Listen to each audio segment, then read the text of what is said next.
கொஞ்சம் விட்டிருந்தா உசுரே போயிருக்கும் என்று வெளியாகியுள்ள பதைக்க வைக்கும் ரயில்வே கேட்டின் அதிர்ச்சி வீடியோ.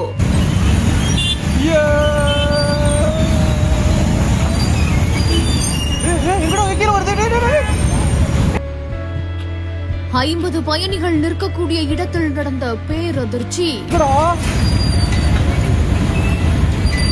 கோவை மாவட்டம் துடியலூர்ல இருந்து சரவணம்பட்டி செல்லக்கூடிய வழியில ரயில்வே கிராசிங் ஒண்ணு இருக்குது. இந்த நிலையில தான் வாகனங்கள் சென்று கொண்டிருக்கிற அதே வேளையில எந்தவித அறிகுறியுமே இல்லாம மேல இருந்த ரயில்வே கேட் திடீர்னு கீழே விழுந்திருக்குது. இந்த ஒரு சம்பவத்தோட வீடியோ காட்சிகள் இப்போ இணையத்துல வெளியாகி கொஞ்சம் விட்டிருந்தா உசுரே போயிருக்குமே அப்படின்ற மாதிரியா இணையத்துல பேசப்பட்டு வருது.